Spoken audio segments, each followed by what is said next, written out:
ఓం శ్రీమాత్రే నమః. లలితా సహస్రనామ పారాయణలో భాగంగా ఈరోజు అమ్మవారి నామం 783వ నామం, మూడక్షరాల నామం ప్రాణద. ఈ నామంతో అమ్మవారికి నమస్కారం చేసుకున్నప్పుడు ఓం ప్రాణదాయ నమః అని చెప్పుకోవాలి. ప్రాణాలు ఇచ్చేటువంటి తల్లి అమ్మ ప్రాణద. పరాకాశంలో నుంచి వస్తున్నటువంటి చిచ్చక్తి స్వరూపమే ప్రధాన నాడి అయినటువంటి సుషుమ్న ద్వారా సర్వనాడులకు ప్రసరించి శరీరాన్ని చైతన్యవంతం చేస్తోంది. ఆకాశం నుంచి ఉద్భవించినటువంటి సూర్యశక్తి నుంచి ప్రాణశక్తి ప్రసరించి ప్రపంచాన్ని ఏ విధంగా బతికిస్తుందో అదేవిధంగా పరాకాశంలో ఉన్నటువంటి అమ్మవారి చిచ్చక్తి నుండి ప్రసరిస్తున్నటువంటి చైతన్యమే ప్రాణాలుగా శరీరం అంతా వ్యాపించింది. ప్రత్యగ్రూప పరాకాశ ఇలా చెప్పినప్పుడు శరీరాన్నంతటినీ శక్తినిస్తున్నటువంటి మూలస్థానం ప్రత్యదృష్టితో తెలుసుకోవాలి అని భావం. ఆ మూలస్థానం పరాకాశ రూపంగా ఉంది.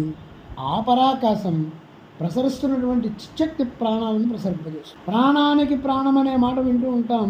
ఎవరూ కూడా ప్రాణానికి మరో ప్రాణాన్ని అడ్డు వేయలేదు. ప్రాణం అనే శబ్దానికి ప్రణతి చేష్టాం కరోతి ఇది ప్రాణ అన్నారు. చేష్టను కలిగించున్నట్టుది ప్రాణం. చేష్ట అంటే కదలిక. కదలిక ఉన్నది అంటేనే ప్రాణం ఉన్నది అని అర్థం. గాఢ నిద్రపోయినప్పుడు చాలామందికి మన మనసు కూడా పనిచేస్తూ ఉండదు. ఇక్కడే ఒక మనిషి 24 గంటలు మన శరీరంలో పనిచేసేవాడు. ఆయన ప్రాణమే మన ప్రాణానికి కూడా ప్రాణం. ఈశాన ప్రాణద ప్రాణో జ్యేష్ఠ శ్రేష్ఠ ప్రజాపతి విష్ణు సహస్రనామం చెప్తుంది.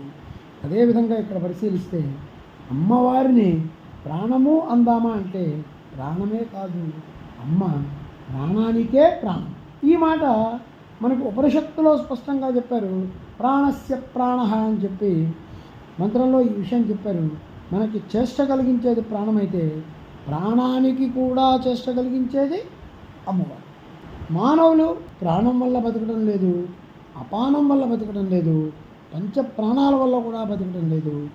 నిర్వచనం చెప్పలేని ఈశ్వర చైతన్యం చేత జీవిస్తున్నారు కనుక ప్రాణద అన్నదని ఉపనిషత్తులు చెప్పాయి. ప్రాణద అయినటువంటి తల్లే మన లోపల ప్రాణరూపిణిగా సంచరిస్తూ ఉంది. ప్రాణాలకు ఆవల ఉంటూ ప్రాణాలు ఇస్తున్నది తానే, ప్రాణాల యందు ప్రవేశించినది తానే. కనుక దేవిని అమ్మని మనం ప్రాణరూపిగా చెప్పుకుంటూ ఓం ఐం హ్రీం శ్రీం ప్రాణదాయై నమః, ఓం శ్రీమాత్రే నమః, ఓం శ్రీ మహారాజ్ఞే నమః, శ్రీమత్సింహాసనేశ్వర్యై నమః.